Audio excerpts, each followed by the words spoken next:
The following is a Michigan sesquicentennial year presentation. What I'm fiddling with here is an old type of trap, a killer type trap for rodents like muskrats. This type of trap you don't see anymore, but very little about trapping has changed over the centuries. That's something we're going to look at in just a moment, so stay tuned. I'm Fred Trost. It's Thursday night, time for Michigan Outdoors. From the rugged shore and woodlands of the north, its history of copper mines and iron ore, the Great Lakes fisheries. To the farmlands of the southern counties we'll look around again, at all that waits the sportsman in the state of Michigan. And sometimes when the moon brings out the diamonds in the snow, and the stillness of the forest lies encased in Arctic cold, the wind might whisper through the trees, listen if you can, it tells you of the beauty in this state of Michigan.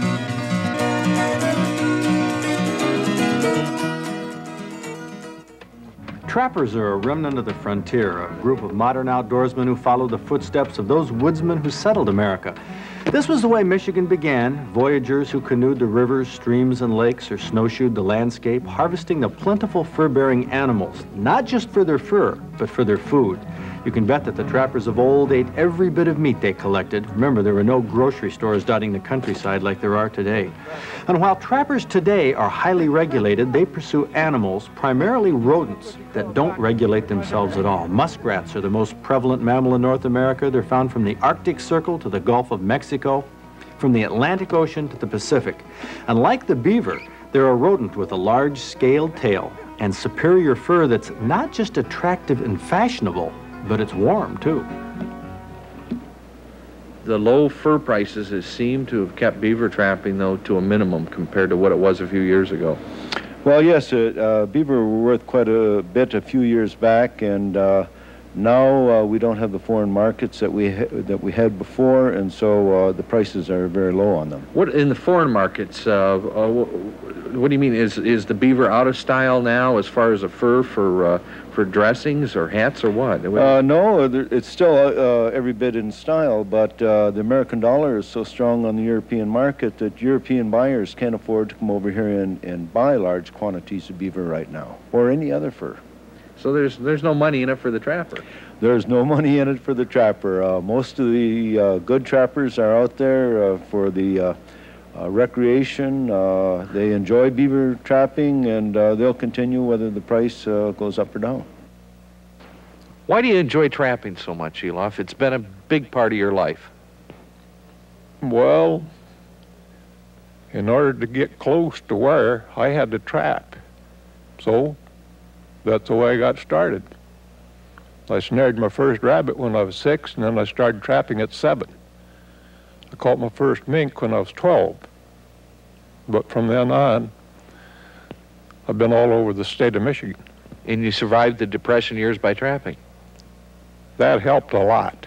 Fact is, some falls, I made more money trapping than my dad did farming. Quite a character, Bob Garner's Uncle Elof. He's crowding 80, and his legs won't hold up for the rigors of beaver trapping anymore.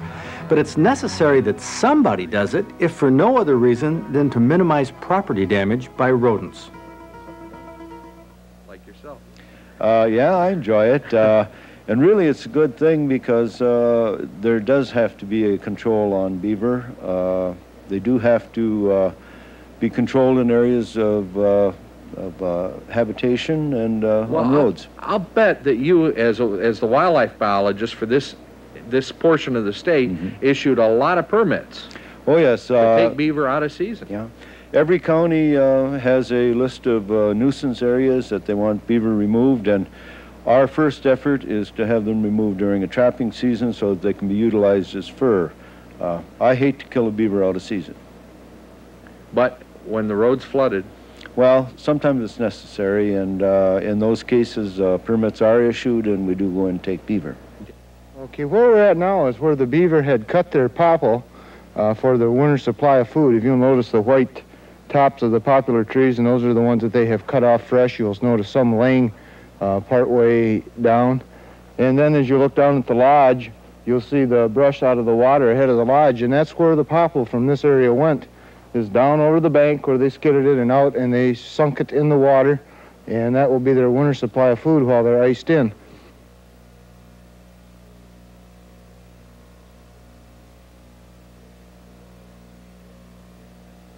Okay, what we have here is a good active beaver lodge, and we can tell this by the air hole that's coming out the side. We see the frost area there around the hole. That's where the beaver are inside the lodge, and the heat is escaping and they're breathing out, and that's where their air comes in for their lodge in the chamber that they're in. Can you explain to us on up on the snow here exactly how you set a beaver trap? All right. Bob, there's a channel underneath here, which is something like this. All right, we'll take our conibear, we'll set that right in the channel. Take off the safety forks. Generally, I take them off ahead of time. The next thing what we want to do is we want to anchor the conibear. We take a stake, place it through the ring here on each side and push it down into the mud or sand, whatever it is. Then we block these places here to make sure that there's no room for a beaver to swim through. Trapping rodents is not easy, no easier now than it was 200 years ago. These creatures are survivors in the wild, and what nature doesn't provide them with intelligence, it provides them with sheer numbers and reproductive capability. The traps for most of our water rodents are set underneath the water. The jaws of the traps are powerful and quickly grab the animal for a certain and immediate end. As for the allegations of cruelty, well, to swiftly squeeze the life from a critter in order to use its pelt and its meat seems no worse than leaving hawks, owls, foxes, coyotes, minks, or weasels to prey on these aquatic rats and beavers. When you think about it, natural predators only eat the meat. They don't even utilize the fur. You told me one time about a dam over near Alpena that you saw that was kind of a big outfit. Yeah, it was over half a mile long, and the beaver house itself stuck out of the water at least 12 feet, and it was 24 feet wide at the base, and it was down in the water 6 feet besides that. How many beavers does it take to create something like that? I would say a dozen at least. Did you trap that particular area? Yes, I did. How'd you do?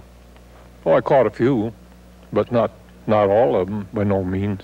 We're also trying to live trap some beaver and move them into areas where they're not so much of a nuisance. Well, how's this going to finally wind up in the next 10 years? Are the beaver populations going to rise up to where society can't tolerate them, or what do you think is going to happen? Well, I think fur prices will fluctuate, and if the price comes back up, we'll get a lot of trappers out, and it'll tend to control it. I don't think we'll ever go back to the point where we don't have nuisance animals, and we'll have to have a nuisance animal program. So the beaver in Michigan is on the rise? Definitely the population is high right now. A story as old as nature. Small rodents of the natural world burrowing, digging, making dams, causing floods, and reproducing as quickly as man or natural predators can trim their numbers. A story that is highly misunderstood, but a very natural and traditional part of Michigan outdoors.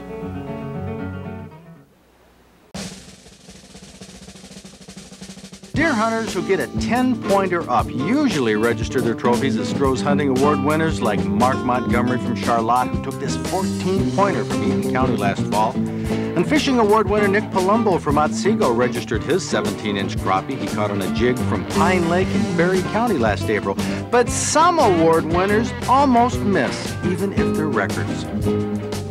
Larry Meyer from Prudenville, while you were fishing a Houghton Lake not known as a great sucker fishing lake.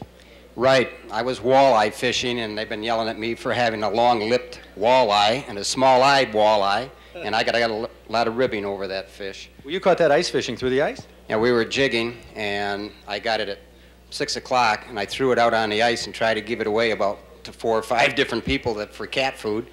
And a guy from the DNR came by, and he said, "Hey, why don't you take that in and register it?" And I said, "You're joking, you know." And I tried to give it away a couple more times, and he says, "No, I'm serious. Go turn it in." So I stuck it in a bucket and took it home. Next day, I let it sit in the back of the car for half a day. And then I finally took it down, and after I got it weighed and took it back to the DNR, they told me if I'd have weighed it right away, I probably had the state record. It could have been, but Larry Meyer didn't get it registered in time, nor did he even get a photo of the trophy. Too bad.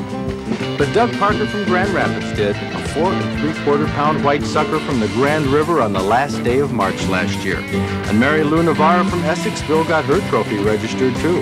A 33-inch brown trout, 18 pounds, caught trolling in Tawas Bay at the end of March. The first big fish she ever caught. It's hanging on her wall along with her Trost Fishing Award that makes her our Michigan Outdoors Master Angler of the Week. 33 of the 50 birds released had radio telemetry devices attached, and in the first 9 days, only 2 have died. Squibb says the birds are especially vulnerable in the first couple of weeks after they've been introduced, and he fully expected up to 10 of the pheasants to have not survived the first week.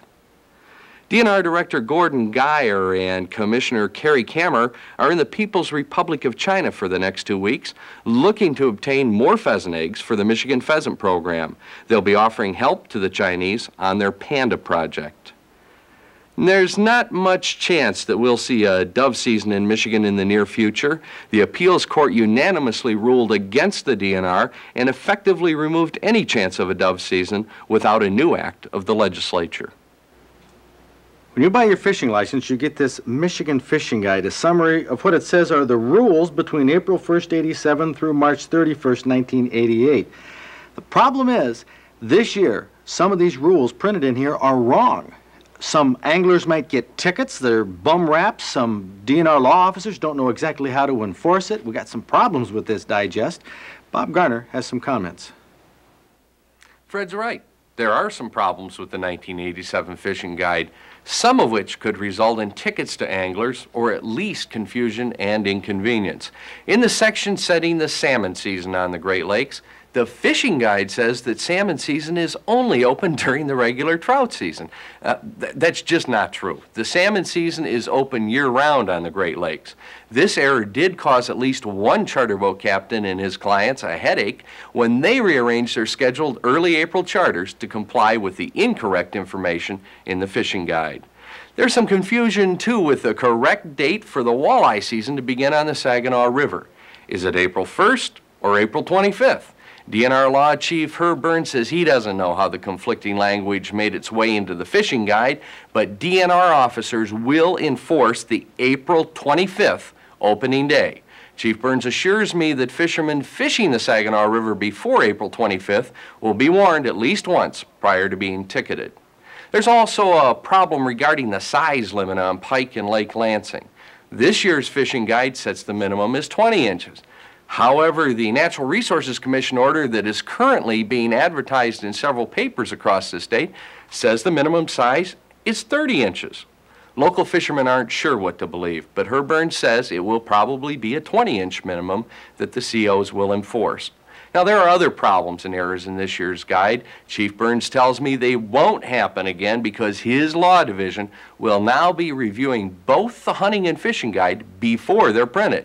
That's the good news. But until next year, the only thing that I can suggest that might save you from being ticketed is to take your copy of the fishing guide with you whenever you go fishing. This goes for you too, Carl Malden. Your Michigan Fishing Guide, don't leave home without it.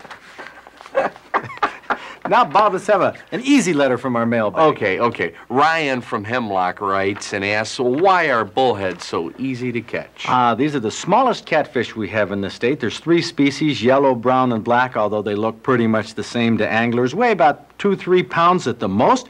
There are 8 reasons I think they're easy to catch. One is they're common. Secondly, they're bottom feeders, so you know where to put your bait. Third, they swim constantly, so they're going to run into your bait. And if they don't, 4, they locate their food by scent, so they can smell it and come over to it. Number 5, they feed after dark, so you know when to catch them. Anglers can be there. They don't frighten easily because it's dark and they feed by scent.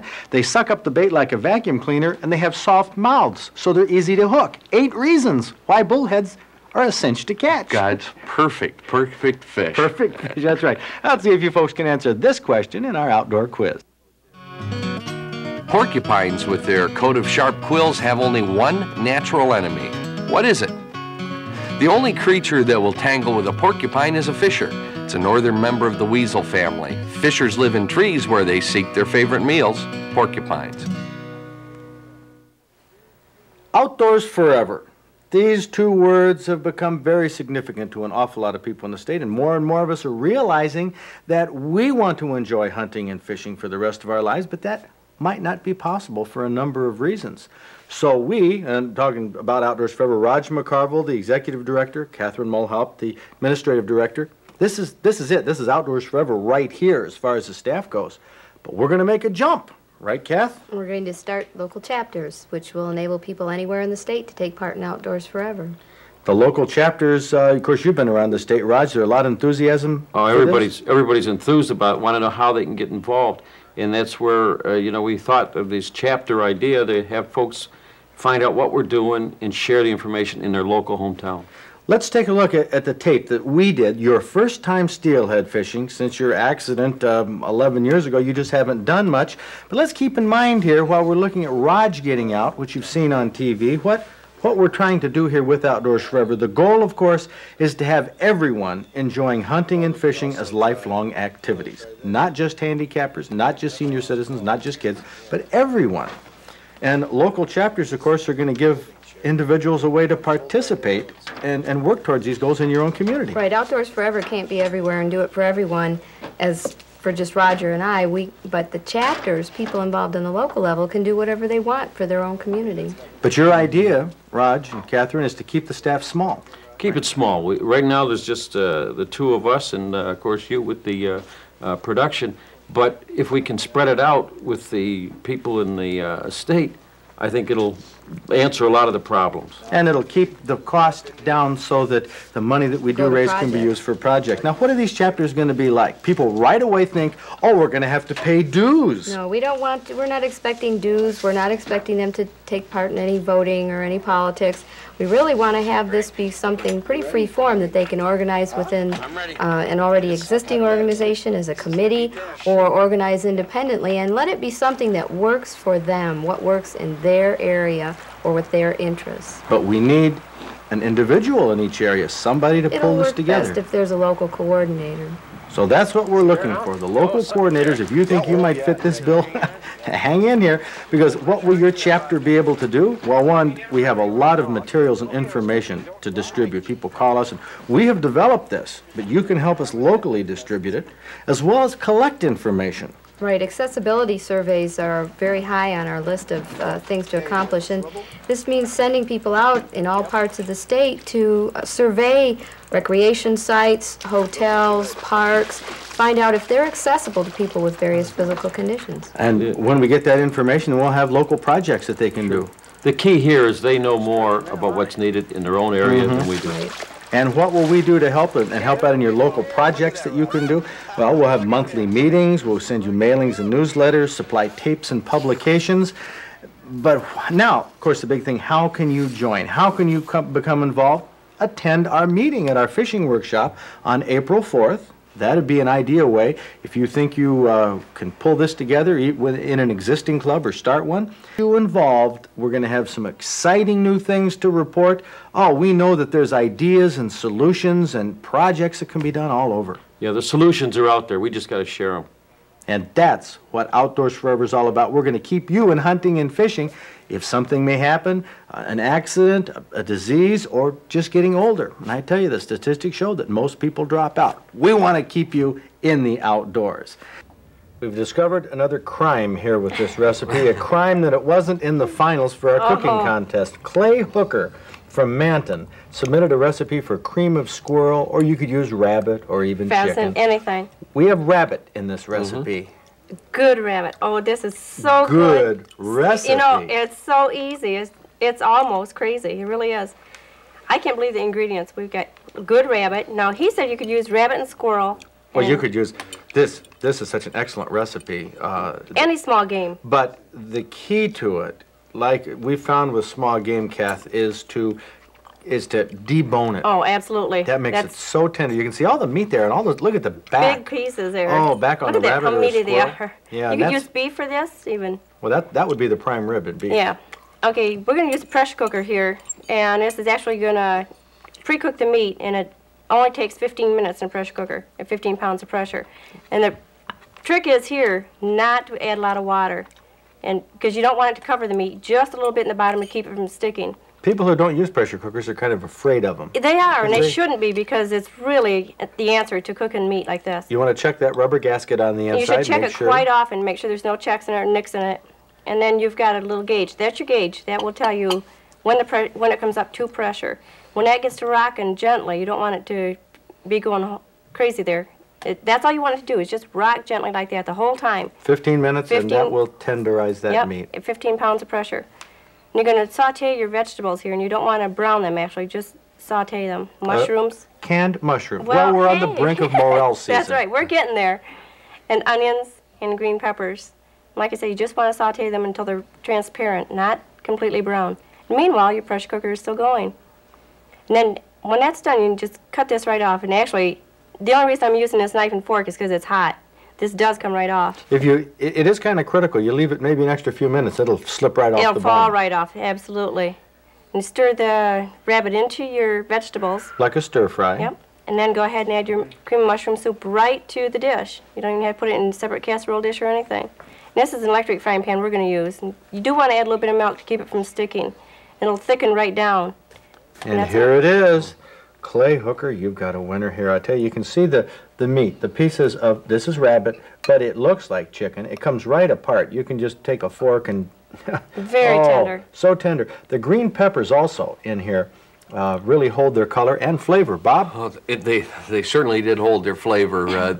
You know, the ingredients meld nicely with this. It isn't spicy by any stretch of the imagination. No. It's just kind of plain, good, tasty food. Really everything is recipe. Separate. You can taste everything separately. That's what I like about it. A winner by Clay Hooker. Get some rabbit out of the freezer, or get the last of the rabbit season coming up here. Anyway, you want to get outdoors this weekend no matter what you do. Watch the ice. The outdoors is a great place to be. See you next week. Into areas where they're not so much of a nuisance. Well, how's this going to finally wind up in the next 10 years? Are the beaver populations going to rise up to where society can't tolerate them, or what do you think is going to happen? Well, I think fur prices will fluctuate, and if the price comes back up, we'll get a lot of trappers out, and it'll tend to control it. I don't think we'll ever go back to the point where we don't have nuisance animals, and we'll have to have a nuisance animal program. So the beaver in Michigan is on the rise? Definitely the population is high right now.